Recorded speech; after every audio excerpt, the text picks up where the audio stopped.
Good evening, everyone. It's me, Dr. Plague. We talk a lot about horror on this channel, but the real horror out there is how easy it is for your data to fall in the hands of disreputable people. That's why today's video is sponsored by Aura. While you're enjoying today's spooky video, data brokers, those things that go bump on the web, could already be selling your information to scanners, spammers, and anyone else who may want to target you. Your full name, email, home address, your health records, your relatives, they could all be out there. That's why I've been using Aura.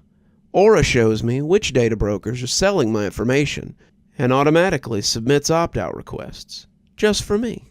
It was simple to use and very intuitive, and I had barely gotten out of the setup process, and it was already blocking over 20 data broker requests on my behalf. Aura protects your passwords, your banking information, everything you need for day-to-day online life. Cleaning up my information not only helps reduce the amount of spam I get, but it also protects me from hackers who could use my information to help them access my social media accounts, bank accounts, other sensitive information. Things like a certain YouTube channel that you all enjoy listening to so much. Aura also does much more to protect me and my family from online threats, the kind you can't see. It comes with other features like antivirus, VPN, password management, parental controls, identity theft insurance, and more, without having to download several different apps. It really is just that easy to set up, and best of all, I get everything at one affordable price. I hear you saying, but Dr. Plague, I have one or two of these tools already. But, dear readers, not having Aura is like locking the front door and leaving the back door wide open. Readers of my fine tales can tell you why that never ends well.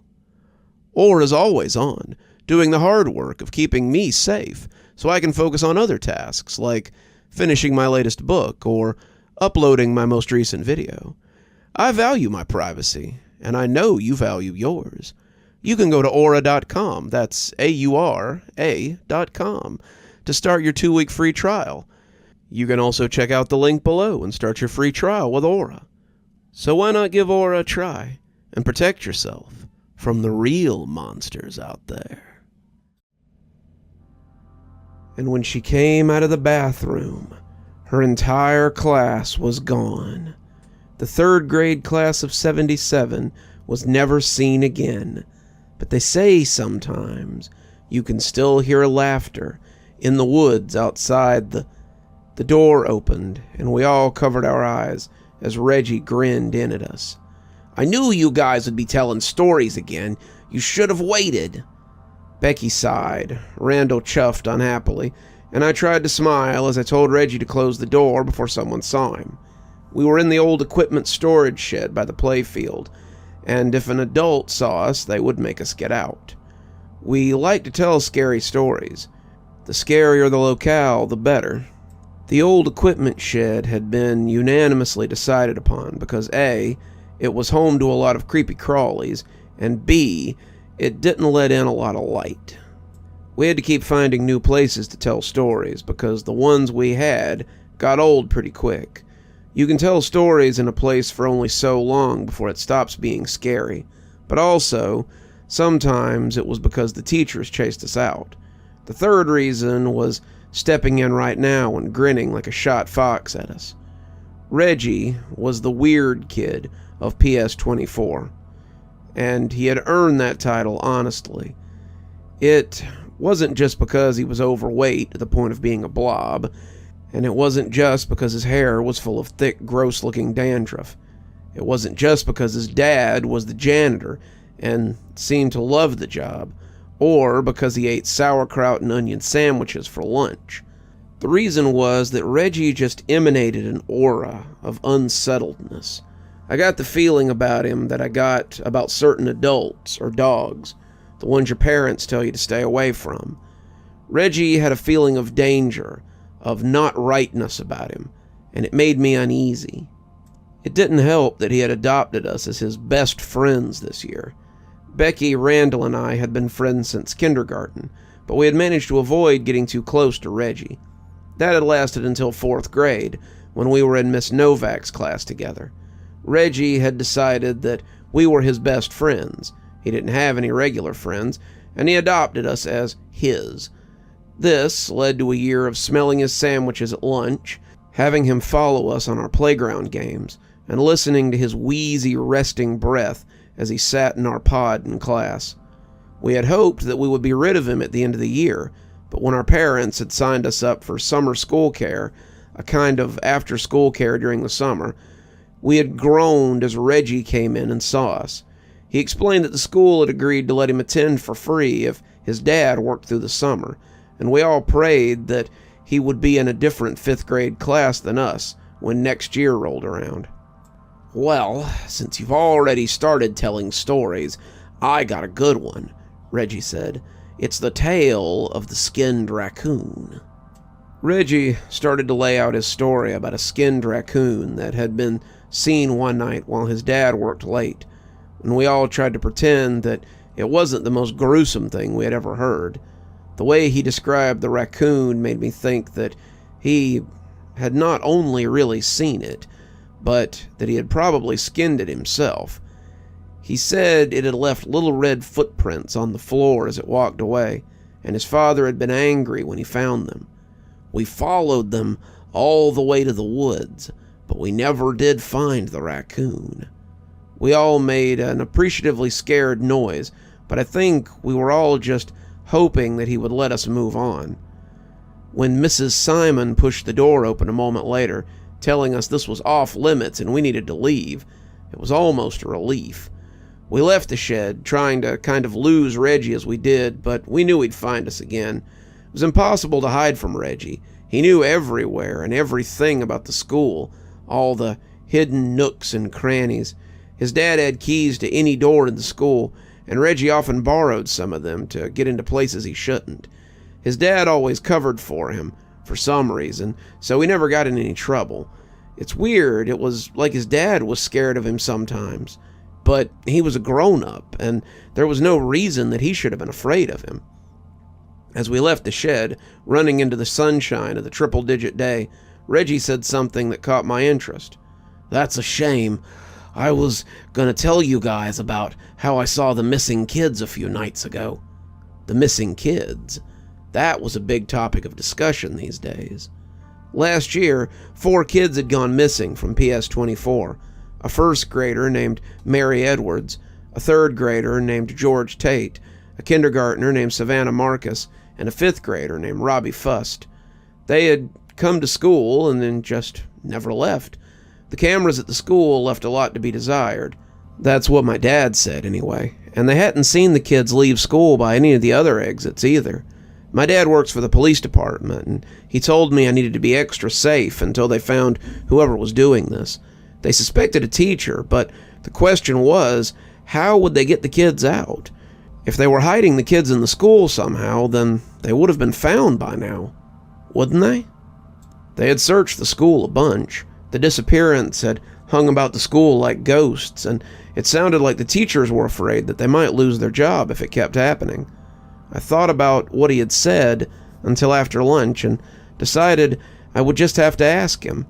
We were playing outside, the day a little cooler now that the sun was heading towards down, and Reggie was leaning against the fence and watching people as he often did. Reggie liked to just sit there and look at people, watching them as they went past, but he didn't make up stories about them or anything. He just watched them like the animals in the zoo watch fat kids. It was really weird. "So Reggie," I said, and Becky and Randall looked surprised since we never really talked to him and just accepted when he talked at us. "What do you mean that you were going to tell us about the missing kids?" Reggie turned his gaze away from a 1st grader who was chasing a ball with some effort, and his grin was downright predatory. "Oh yeah, I saw them the other night when Dad was working late." "Like you saw them, I said. "Like you know where they are." "Well, yeah," Reggie said. "They're under the school." I looked at Becky and Randall, and the two of them now looked as interested as I was. "Why haven't you told anyone?" Reggie shrugged. "No one asked." I could have smacked myself in the forehead. "Well, can you take us there?" Reggie was already grinning like a creepypasta monster, but I saw a glimmer pass over his eye, and I should have known to take it back. He wanted to show us. He wanted us to come with him, and I suddenly didn't want to go. But it didn't really matter if I wanted to or not. If there was a chance I could help my dad find those kids, I wanted to. Dad was worried about losing his job too if they didn't find somebody, and I didn't want that to happen. "Yeah, I'll show you. Come on." Reggie looked over at Mrs. Simon and Mrs. Gay to make sure they weren't paying attention, and the four of us headed towards the school. Reggie led us into a side door, through the third grade hallway, and to the middle of the school to an area called the Square. The Square had been a part of PS24 since it was built in the 70s. It's an area of grass with a couple of small trees growing there. How the roots don't mess up the school, I don't know, but it's a place that a lot of kids usually go to between classes. There's a utility building in the middle of it, and that was where Reggie took us. He pulled out a long key from his short pants and unlocked the door, ushering us into the little building before closing us into total darkness. Then he pulled the chain on a light hanging from the ceiling, and we were left looking around a small square room of tools and other implements. "There's no one here," Becky said, looking around before looking back at Reggie with a scared look.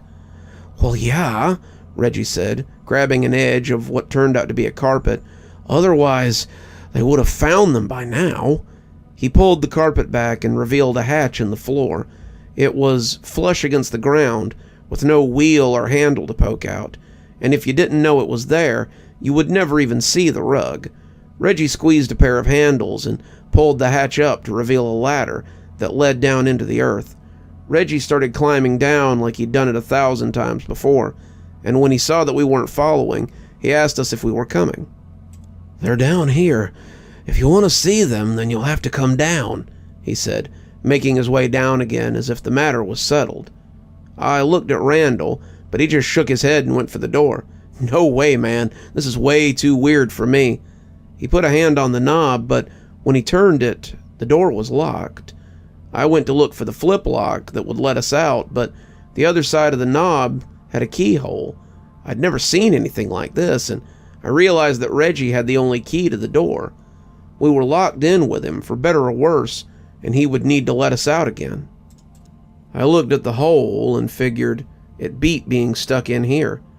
At least, we might find another way out if we went down.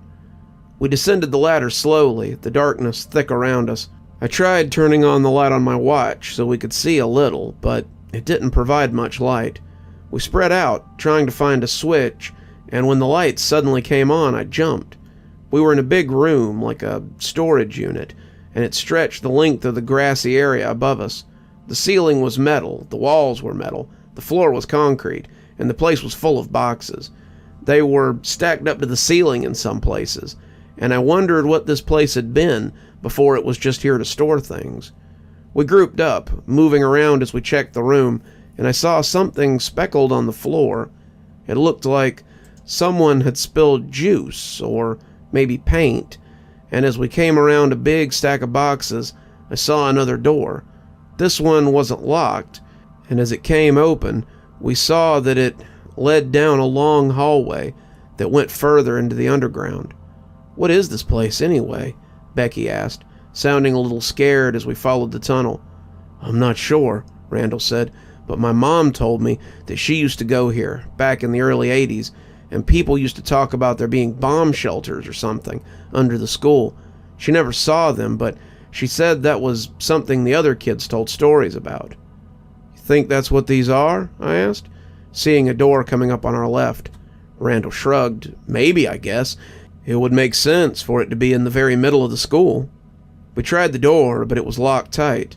The next 3 were also locked, but the 5th door opened pretty easily and held what we were looking for.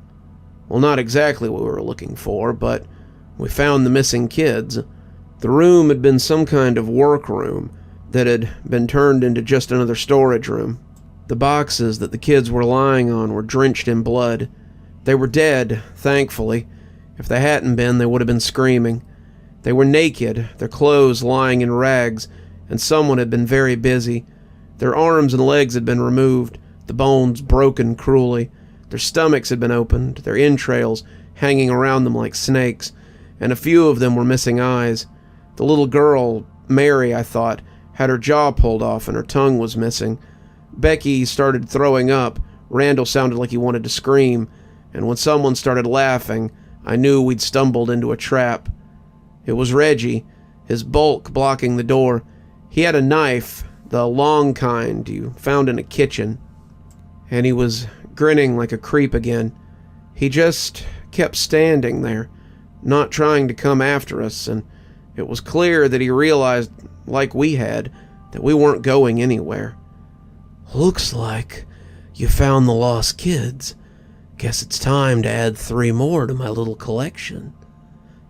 "Come on, Reggie," I said, trying to talk our way out of this. This isn't funny. You got us pretty good with these Halloween decorations, but enough's enough. You win. Just let us out so we can... When he slashed me across my chest, slicing a long red line that split my t-shirt and my skin beneath, I hissed in pain and stumbled back. "There's no getting out now. You're staying here forever. I meant to get you all before school ended, but there was never a good opportunity. Now, we can be friends forever. All 8 of us." I was scared, but Randall had clearly gone past scared. He screamed like a cat that's been stomped on and ran at Reggie, shoving him as the big boy stabbed him in the shoulder. Even though he got him, Reggie was still off balance.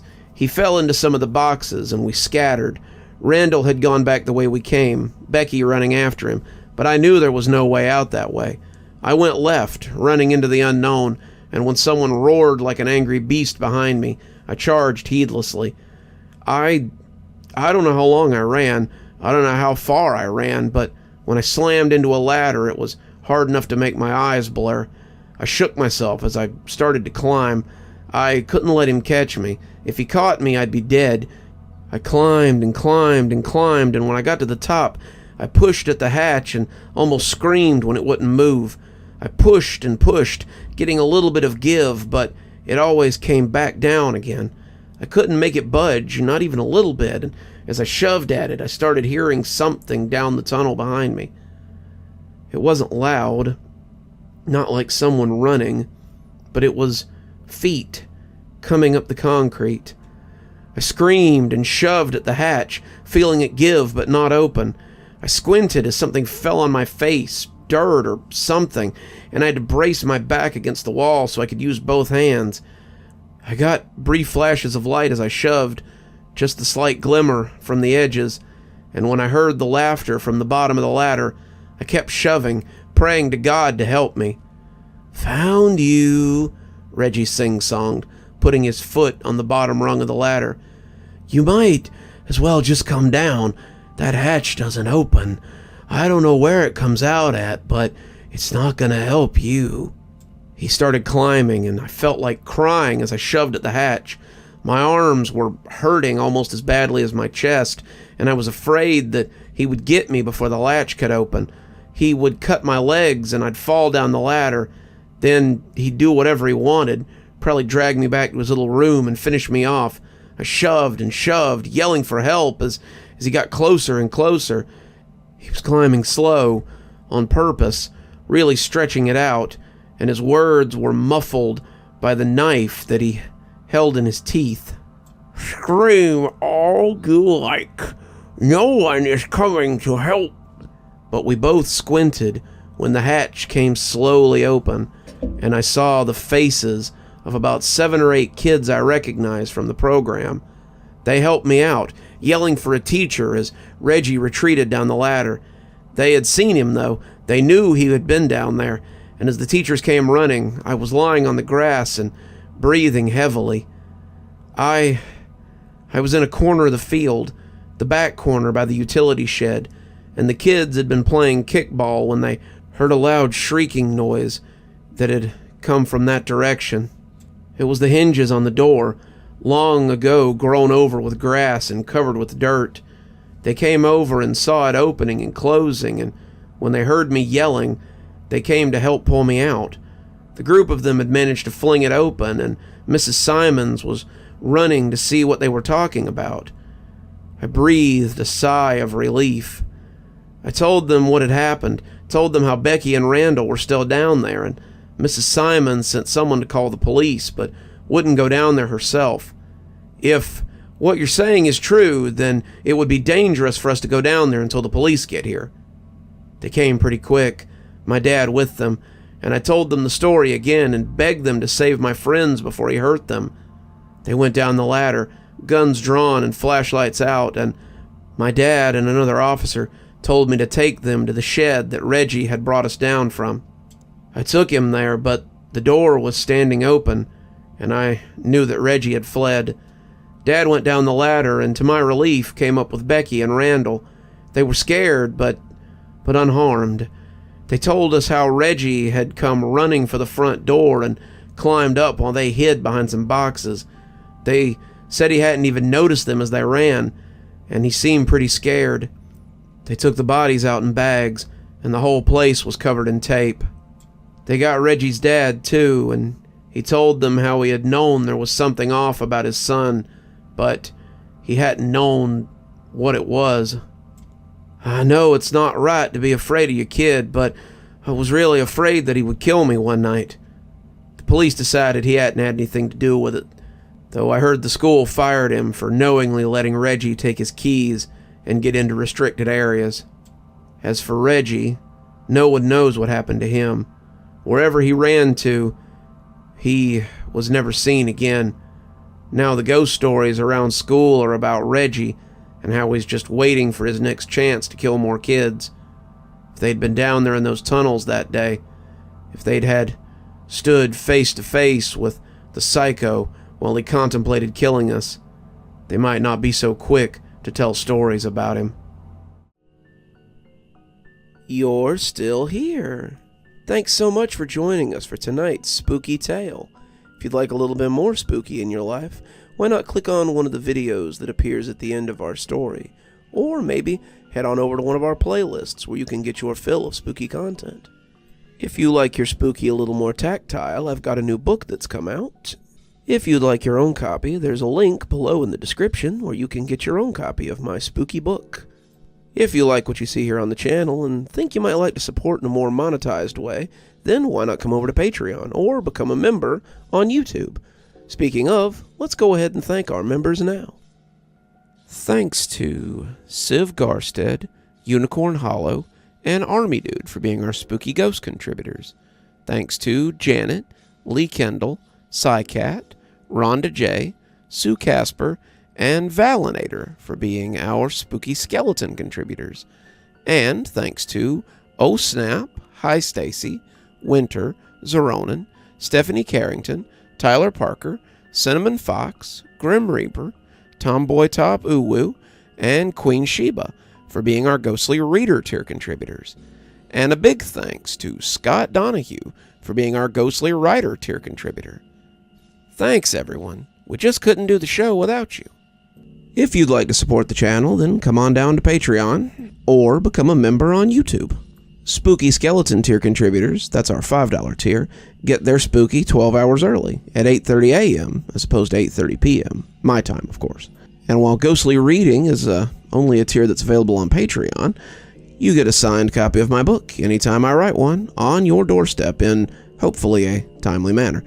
If you'd like a book, we have many on Amazon. I've got links below if you'd like to follow those. Should get you to my page so you can buy any one of my 8 books I believe we're up to now. I'm sure they'd look really nice on your shelf, and I'll sign them for you if you can find me out in the wild. And as always, thanks for stopping by. Dr. Plague, signing off. Have a wonderful evening.